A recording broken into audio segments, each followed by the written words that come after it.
Okay, karibu sana kwenye ulimwengu wa stories za burudani. Another story is entertainment story. Leo ni kuhusiana na Abigail Chams pamoja na Zuchu baada ya Abigail Chams kuwania tuzo za BET Awards 2025 kwenye kipengele cha Best New International Act, ambapo mashabiki mbalimbali wa muziki wa Bongo Flava wamekuwa wakijadili uteuzi huo, huku wengine wakijiuliza kwa nini Zuchu hakutajwa kwenye kipengele hichi cha BET Awards 2025, ameamua kutajwa Abigail Chams. Je, ni kupitia wimbo ambao aliimba yeye pamoja na Harmonize ule wa Me Too ndo umemwezesha kupaa namna hiyo?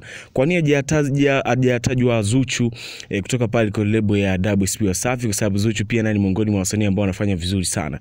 Sasa ni muhimu kuelewa kwamba kipengele ambacho Abigail Chams ametajwa kinakusudia kutambua wasanii wapya wa kimataifa, yani wale waliovunja ukimya na kuanza safari yao ya kimataifa ndani ya kipindi cha miaka 1 hadi 2. Abigail Chams aliachia wimbo wake wa kwanza wa kibiashara ulikuwa unaitwa Closer, akimshirikisha Harmonize Agosti 19, 2022, ambapo nyimbo zake Nani, kama unakumbuka ile, alomshirikisha Mario, na Me Too ambapo amemshirikisha Harmonize, zimemweka kwenye majukwaa ya kimataifa, huku mwaka huu aking'aa zaidi. Hii inamfanya kuwa ndani ya kipengele hicho cha kwenye tuzo za BET Awards, kipengele cha Best New International Act.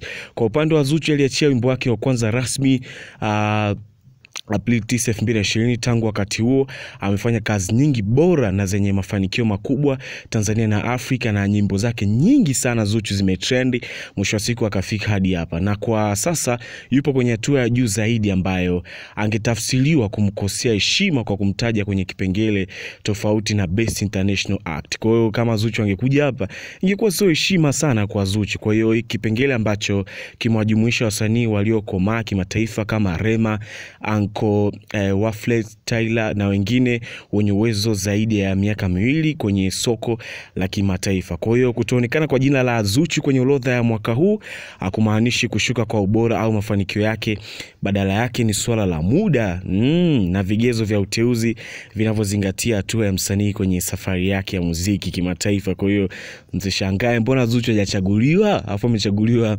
Abigail Chams kwenye kipengele cha Best New International Act kwenye tuzo za BET Awards 2025. Kwa hiyo uteuzi wa Abigail Chams ni hatua kubwa kwa Bongo Flava, hasa kwa wasanii wa kike. Ikiwa atafanikiwa kushinda tuzo hii, atakuwa msanii wa kwanza wa kike kutoka Tanzania na wa pili kwa ujumla kushinda tuzo ya BET, akifuata nyayo za Rayvanny aliyeshinda mwaka 2017. Ushanifahamu bana. So ni wakati wa mashabiki wote wa muziki wa Tanzania kuungana kumuunga mkono Abigail Chams na kumpigia kula kwa wengi sana kama mwakilishi wa taifa kwenye jukwaa hili kubwa.